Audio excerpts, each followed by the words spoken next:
Is life whipping you around right now?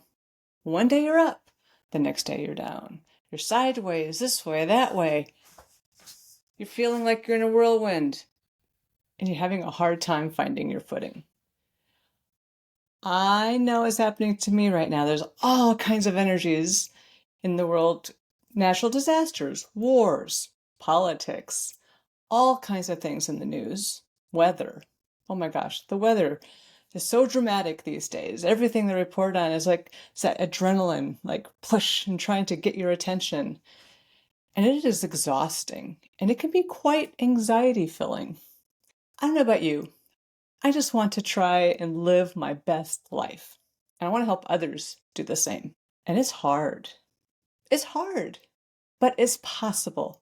I believe everything is possible. And when you know that you have the capability within yourself to calm your own internal waters, even if everything around you is flipping around and it's going crazy and whirlwind and ah,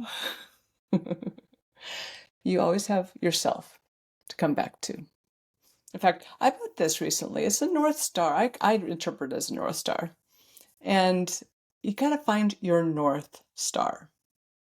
What are you going to focus on? What are you going to let your mind, your heart, your whole being focus on so that you can stay calm in the midst of the turmoil that's happening? Let's be honest, all of life, no matter now, 50 years ago, 100 years ago, 1,000 years ago, is unknown. No one knows what's going to happen next. No one. There could be an earthquake right now in the place where I live. I don't know. Maybe some geologist somewhere knows that some tremor's coming or whatever. But in reality, there's so many things that can happen that are unknown, and we have to live with that every single day. And that's okay. That's life. That's just life. But when you have the tools to help you through that and to help you not focus on, oh my gosh, what if there's an earthquake? Oh my gosh, what if this happens? What if I get sick? What if all these things? What if like this person gets elected? What if that person gets elected? What if that country does this? We can't live in worry all the time, or fear and anxiety. Those things are real. I'm not going to discount it. But when you focus on what the outcomes you want and what you want to feel in your realm of experience, then those things are what you're bringing into your field. So, what do you want to focus on? Do you want to focus on the negative news and get angry and get frustrated and get upset? Do you want to be fearful? Those are all perfectly legitimate responses. But when we live there, we just focus on more of it and bring more of that into our experience, and we'll see everything through that lens.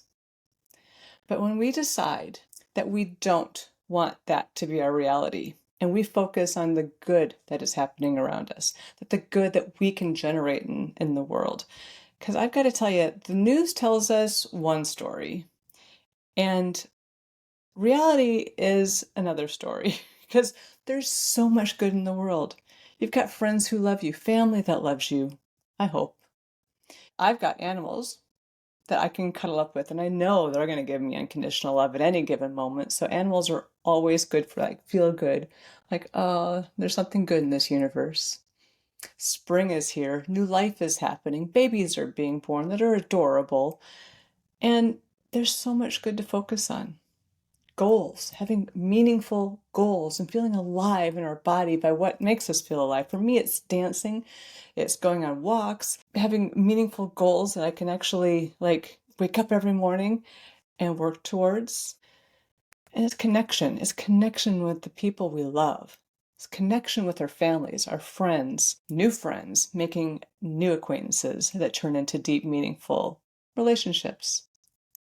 And all of those things make life really interesting. It's kind of juicy when you focus on the things, people, love, support, all of it that makes life worth living. So, how can you move from the uncertainty, the anxiety, the fear, the dwelling on the anger of the things that are happening that you have no control over? because you can stay over here. And trust me, I've been in those spaces and I have dealt with, why am I living in this space of anger when I have no control over the situation? And I have to make a decision. Do I stay in this anger? Do I get depressed? Do I submit to the anxiety? Or do I do something about it to find a more peaceful, calm space where I can take a healthy response and action towards what I really want? This or this? It's up to us. It's up to you. It's up to me. So if you want to create that peaceful place within yourself, to create a peaceful environment in your external world, then I've got a few tips for you. I've got 3 things that I always go to. Number 1, decide. Decide that's what you want. Because until you decide, oh, I want to live in more peace internally so that I can experience more peace externally, it may not happen. Making it a goal, making a decision, making it a goal, like I'm going to lead a more peaceful life and look for the good in life, it takes a decision. Some people grew up and that becomes a natural part of who they are. A lot of us didn't have that, and we need to cultivate that in our daily habits. So decide is the first thing you need to do. That is the place to build my life from, is a peaceful foundation. Number 2, from that decision, how do you actually get centered and find peace? You probably have a myriad of ways you've done it in the past. I would look for reflection. What did I do in the past to find my peaceful place? If you don't have anything for yourself that you've done in the past that is proven successful for you, I always start with stream of conscious writing. So stream of conscious writing is when you just sit down, give yourself a time limit, give yourself a blank piece of paper, and just write out everything that comes to your mind, all your fears, all your anger, all whatever comes to mind that is like stuck in your head that keeps you ruminating over and over and over and over again. Get it out. Get it out on paper and out of your mind and out. Because once it's out of your head and it's on the paper and you just keep writing and keep writing and keep writing, even if it's like, I don't know what to write. I don't know what to write. Oh, now I know what to write. I'm angry at this. I'm like this. And don't judge any of it, because some stuff's going to come out. It's going to like, oh, I don't want anybody to see this. Don't worry. You're going to burn it. You're going to tear it up, burn it, shred it, whatever you want to do with it. But the point is, stream of conscious writing gets it out of your system. Burn it, let it go, do a little ceremony and say, I'm letting that go. Letting go of all those anxieties, fears, hurts, whatever it is that just came out of you and onto that paper, let it go. So that was number 2. So letting go of whatever that is inside of you, that's that angst, and having a burning ceremony. It's just a little thing you can do, a little ritual that you can do every day for a while until you come to a more centered space. And then number 3 is look inside and listen. So you've made a decision, you've gotten rid of the gunk through a stream of conscious writing, and now you're ready to listen to what your inner guidance has to say, what God has to tell you, your higher self, Holy Spirit, whatever words you have that you use to refer to that little voice inside of you that speaks to you in a calm, steady way. Tap into it. So for me, I sit in silence. I sit in silence for 5, 10, 15 minutes and just get quiet. And then I start asking questions. I start asking questions like, how can I be at more peace in my life? How can I move in the direction that my soul wants me to go? I start asking questions of God. God, what do you want me to do? Soul, we're here for a purpose. Help me find that purpose. And then I listen, and it may come in that session of meditation, or it may come when I sleep in my dreams. It may come in the morning, the next morning. I oftentimes wake up at 3 a.m, and all these things started happening. I'm like, oh, okay, can you tell me when it's waking time rather than 3 a.m? But it comes when it comes. That's the point.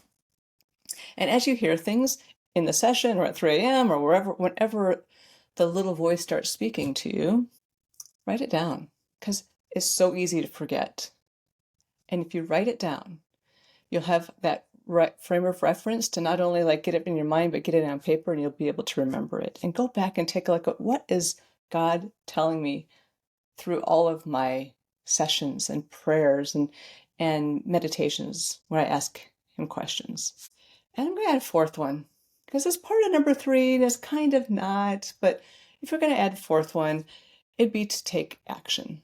Take action on what that voice tells you to do. My voice sometimes gets very directive with me. It's like, you're not listening. Go and do this now. I'm like, okay, I'm listening.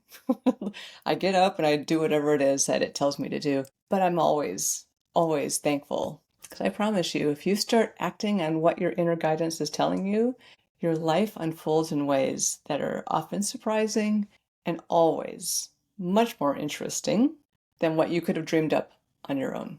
So I hope those 3, 4 tips helped you deciding that you want that inner peace, staying centered by getting the gunk out and doing stream of conscious writing and burning it, and then trusting your inner guidance and listening to it and seeing what it has to say to you in any situation that's happening in the world and acting on it.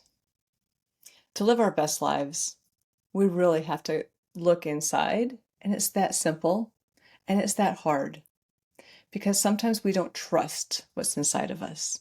We think that's just our mind telling us stories, and we don't know always what to trust. But I do know that when you calm yourself and get out of the reactive mode and into a place of peace for yourself internally, of acceptance and peace and love, and when you start listening to that inner guidance from that space, you can trust what you hear. I hope that these tips have helped you. I wish you well. And if you want more of these kind of tips, you can always check out my book, Unexpected Pivots, where I go into a lot more tips. I talk about the stable process, which is staying centered, trusting your guidance, accepting life, believing anything's possible, living in gratitude, and empowering yourself. And all kinds of good reviews on this book. It's helping people going through a lot of massive life change. It's available should you need to go deeper in any of these. As you can see, I've dog-eared these for my book signings and my book talks.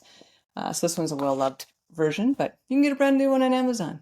If you found the content of this video helpful, I encourage you to subscribe. I'll be doing many more of these videos.